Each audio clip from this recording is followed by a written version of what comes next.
250 litre cooker system. I'm just going to go through the basic functions.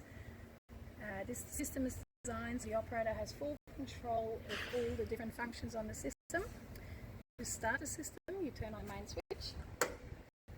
You make sure you've got your water connected to your water valve. I'll show you what the water valve is.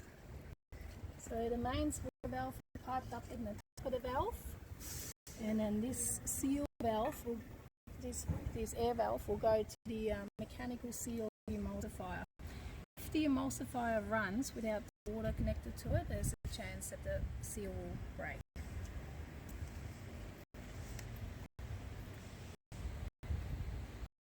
So in the cooker system, we've got a mixer, which is the internal mixer, and we've got the scraper that scrapes the product around the cooker.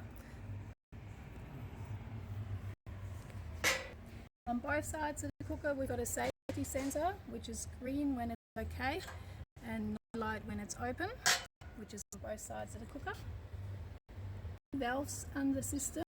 One is the discharge tank valve, which controls the opening of the tank, so the product comes out of the tank and it will flow into this pipe towards the pump.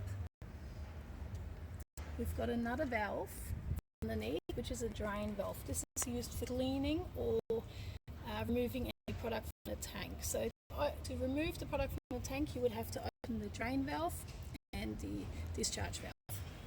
This is the load pump.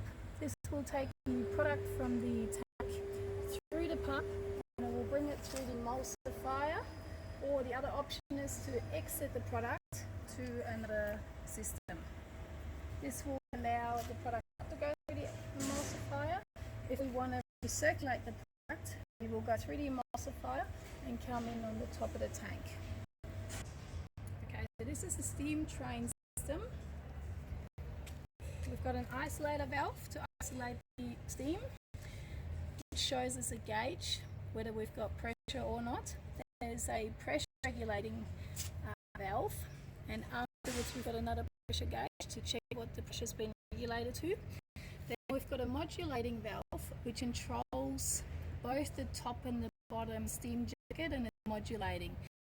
Then we've got the option to isolate the top steam jacket by a separate valve, which we can cook. If we do a batch that's only half the tank, we could cook only the bottom half by leaving the modulating valve open and turning the steam valve off.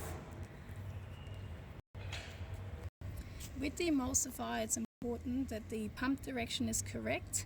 Because it's not on a VSD, the pump direction will depend on the face direction wire up to the system. So on startup, make sure the emulsifier turns this way.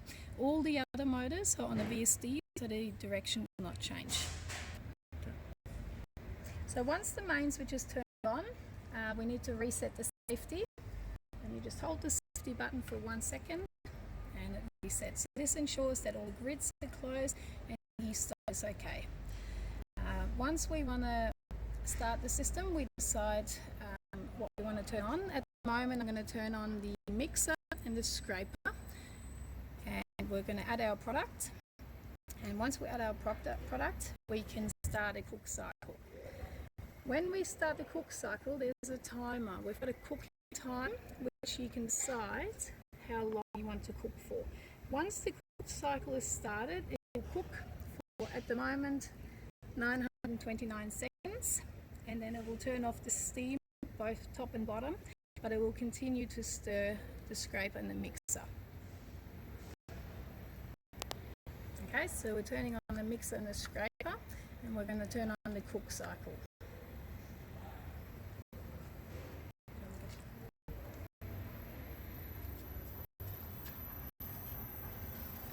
I'm going to increase the speeds by turning the pots in the main control panel.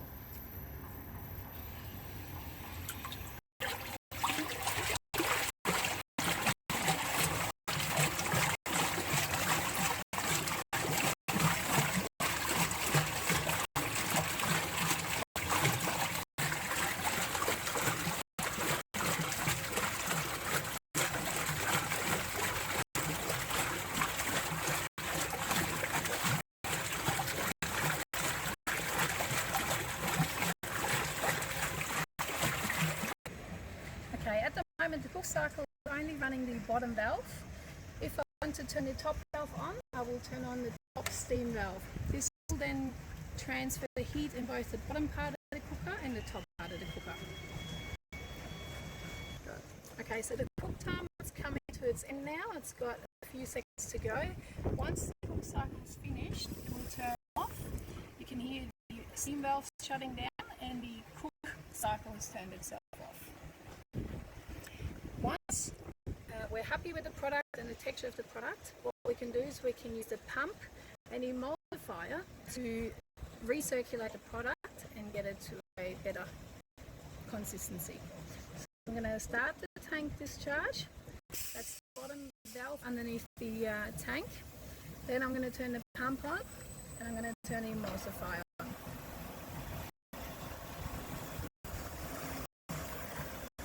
So at the moment, the product is coming out of the tank, going through the pump, going through the emulsifier and recirculating back into the tank.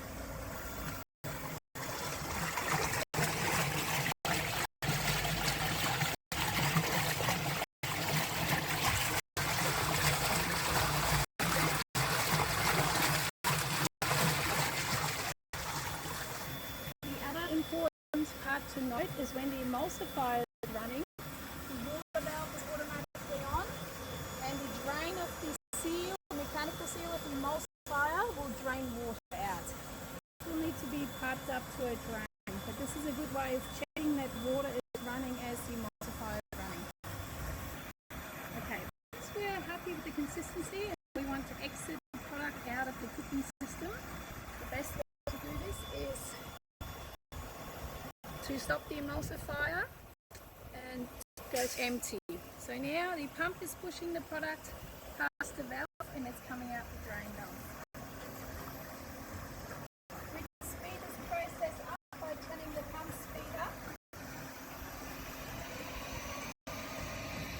Or slow down.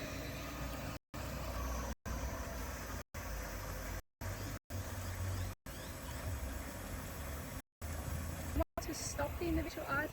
For example, the discharge, we'll turn the pump off and move back to the emulsifier and we can stop the individual item.